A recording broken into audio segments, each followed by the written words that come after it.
Good morning, everyone. I'm Ayan Chakraborty from grade 9, and today I'd like to share a personal story about how failure affected my mental health and the steps I took to overcome it. This experience has been a significant part of my life, and I hope that I can inspire and help others who may be going through similar challenges. Have you ever felt that things weren't going the way you expected? Like, no matter how hard you tried, things just wouldn't fall into place? Or as if your own mind was holding you back? If so, you're not alone. I've been there too. Let me rewind back to the beginning of 2020. I was a joyful and carefree child, fully immersed in everything I loved: sports, academics, extracurriculars, and music. Life felt thrilling, brimming with endless possibilities. But then, in a flash, everything changed. The world plunged into lockdown. The once bustling streets were now eerily silent, schools and playgrounds were deserted, and the vibrant hum of city life was replaced with an unsettling stillness. The news was filled with alarming updates, and uncertainty hung in the air like a heavy fog.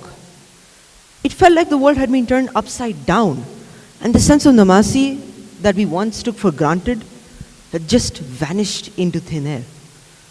My classes moved online, and I found it hard to stay focused and motivated.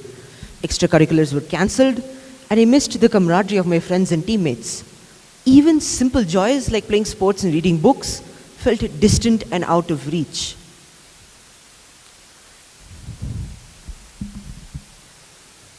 These activities really hit me from a mental standpoint.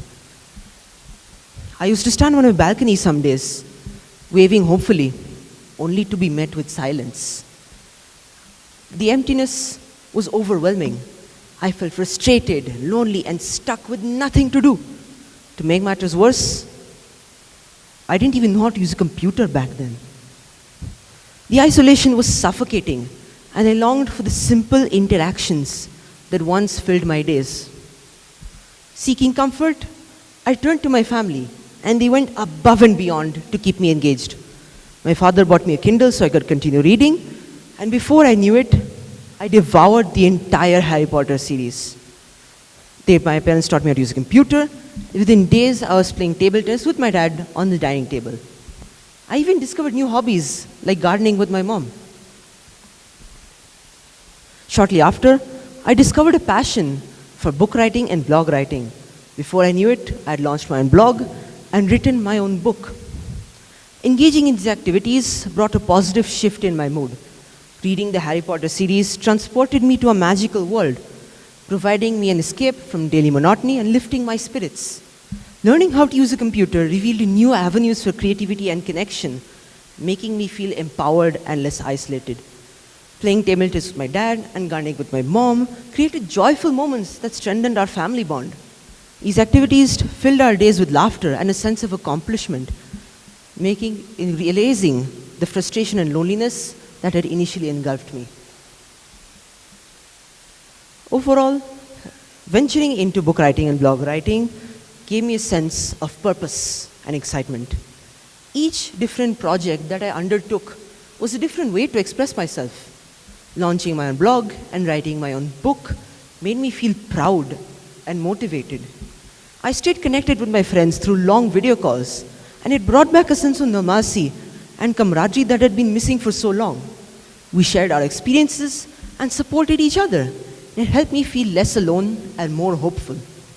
Overall, these activities shifted my mood from one of despair and stagnation to one of engagement, creativity, and connection.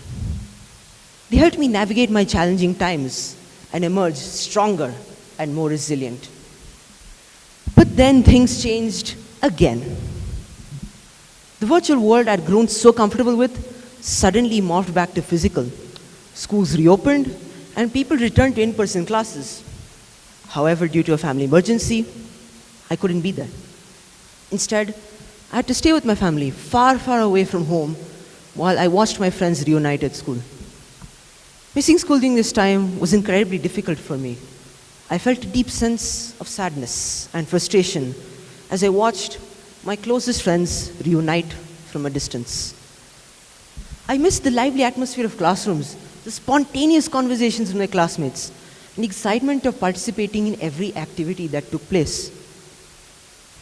There was a sense of uncertainty and worry about how I would catch up and reintegrate smoothly when I eventually returned. The situation was emotionally taxing, and I often felt torn between my responsibilities to my family and my desire to be back at school. Mental health, especially during times of failure, is something society rarely discusses openly. Imagine someone breaking a leg or a hand.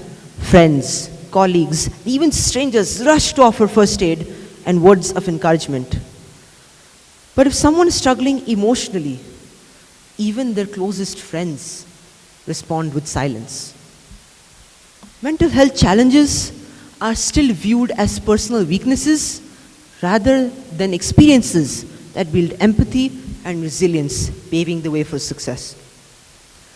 Because hitting rock bottom often allows you to gain a deeper understanding of your strengths and limits, allowing you to redefine success in a way that truly benefits you the most.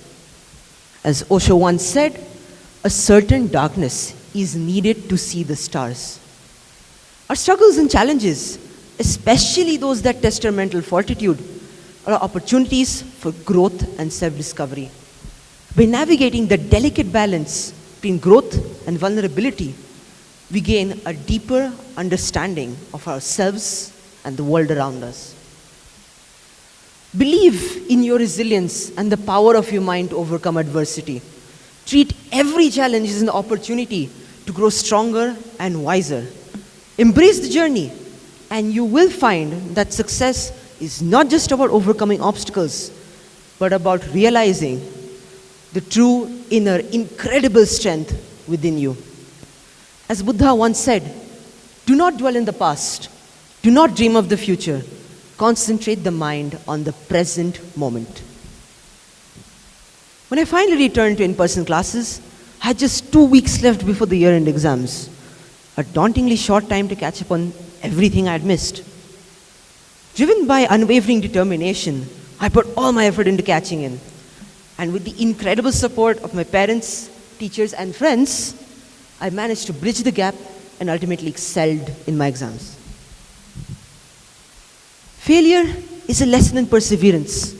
It teaches you to get back up and keep going every time you fall. After all, life is a journey, not a destination. It's about the progress we make, not the perfection we hope to achieve. I would like to conclude with a quote from the Bhagavad Gita. For him who has conquered the mind is the best of friends. Thank you.